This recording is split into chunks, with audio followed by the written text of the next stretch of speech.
Good afternoon, this is Diecast and I hope you're all doing well, and I thought I'd do a video on a Monday as I've not done one, and I don't know how long, so I'm going to call this video Random Vintage Monday, because basically the car's going to be showing all random pieces that I forgot that I had. I actually picked up a random vintage piece about 2 weeks ago, which I'm going to be showing first, but I couldn't remember where I stuck it, because usually when I get a vintage piece I tend to show the video and then obviously they get catalogued into one of the appropriate drawers where I store my vintage pieces. But because I've not been making vintage videos in a long time, I put it somewhere. Anyway, when I found it, I also found a bag of about 5 random vintage cars that I didn't catalogue, so to speak. So anyway, I'm going to show those as well, because like I said, I forgot I had them, to be completely honest. So anyway, the first piece is going to be, I'm just taking a quick look at what it says, Hot Wheels Teetotaler, is it? So let's get some extra zoom on. So I did find this about 2 or 3 weeks ago. It was only £1 at a local car boot sale, and I had the exact same one as a kid. I didn't have many Hot Wheels cars as a kid because they weren't as prevalent where I lived as everywhere else, but I had a couple, and this was one of them. So it was a no-brainer buying it, and it's in pretty good used condition, good survivor car, I suppose you could say. And what it says is Hot Wheels. So it says Teetotaler, 1976, copyright Hong Kong, blah blah blah. So sort of 77 sort of era, 78 possibly is the sort of time period this would have been around. So like I said, for £1, it's in really good condition. Got a little bit of something going on there, but not a big deal. And it does still roll relatively well. It's got what everybody likes to call the black wall era wheels. But like I said, no brainer, had one as a kid, so I picked it up. That's what I was looking for.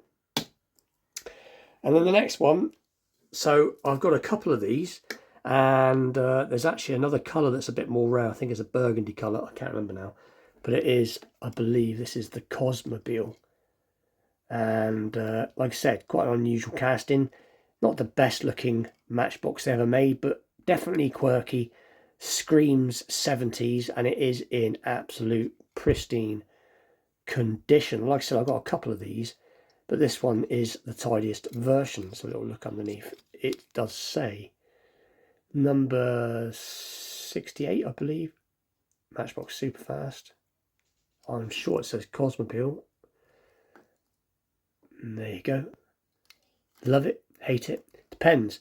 It is from that sort of spacey type era that Matchbox was going through at that sort of type of time. Let's do the roll test. It does roll quite well. Probably be quite unstable on the track as it is all top heavy, but nonetheless it has got a lot of weight in it. But again, groovy little piece. Forgot I had. Like I said, I have got a couple of versions of it, but that one's in remarkably good condition. The next one is another Matchbox, and it is a, well, it's an Opal Cavalere, I believe. So a little look underneath. Let's get some extra zoom on. So where are we to? Made in China. So date 19. Can't quite get it still. It's 89. GSI. Vectra Cavalere, does that say? Well, it's actually based on the Cavalier by the looks of it. Sure, it says Vectra. No, can't make it out. I've got too much glare going on now, but it is definitely based on a Mark III Cavalier, I believe. There you go, GSI 2000, which stands for 2 litre. Got the 8-dot wheels on it. Awesome little car. Again, loads of bouncy suspension, great condition. And like I said, completely forgot I had it. The next piece, again, I have a few versions of this. This, I believe, is a little Renault 11 Turbo. I do have a couple of other versions of this, and I believe this one is from the movie, one of the James Bond films. I can't remember which James Bond film it's from now, but it is from that film. And again, the yellow glass is where it's been obviously in a sunny place or something like that. As you can see, it's faded one side and not the other. But I think it gives it a bit of an effect. But apart from that, it's in really good condition. Again, got the 8-dot wheels. And like I said, I have a few other variations of this. There you go, Renault 11, 1985. Copyright. So again, cool piece. This particular piece, again, I do remember getting this from, and I remember where I got it from as well. This was from a flea market originally. And it's, again, in remarkably good condition. It is a Corgi Mercedes taxi. And I just like the way they sort of, the budget way of making it. So the sign says taxi, and then there's like a piece of plastic goes down into the interior. And if I remember rightly, I get some extra zoom on. I can't remember how I did it now. But you can see it's almost, let's try a bit extra zoom. The plastic is just folded up, and it actually does say taxi if you look down the bottom. So it's almost like they've shoved a bit of cardboard or a bit of plastic or something shoved in there. Real primitive casting, real quirky, but cool. Taxi and massive script. But there it is, made in Great Britain, Corgi Juniors, Mercedes-Benz, and I believe that's a 240D. So this would have sounded like a industrial tractor because they did back then. Like I said, for its age, because like I said, this would have been probably from the early 80s. It's in remarkably good condition, but I remember that from last time. It's quite funny noticing it says taxi on that bit of plastic. So anyway, pretty cool. And then the last piece, now this piece, I had a load of these. I didn't buy it because of these, but I had a load of these in with a load of other stuff. And the guy had some pre-production cars and some promotional cars. I believe this is a promotional version. So there you go. It's a Chevrolet Lumin, Lunar. Can't. But it's a NASCAR anyways. It's based on a NASCAR. These aren't the most popular cars to collect apparently, but I did have quite a few of these. I got rid of them all, but I kept this one as I just, something about it I liked. But apparently this was a promotional one, so it was a bit more unique.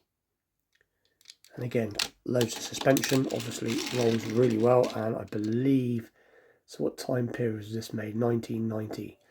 So it was just before it changed over, I believe, to, I've forgotten now, brain switched off. So I think this was just before Tyco took over, I believe.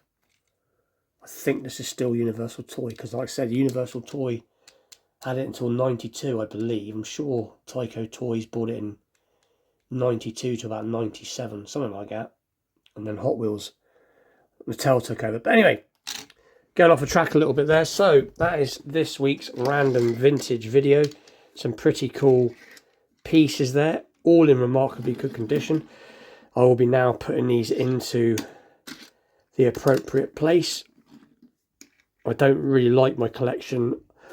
It's funny, most of my collection, I know exactly where it is now, because I've said this before many months ago that I've had it all, not physically catalogued on pieces of paper, but I know where everything is.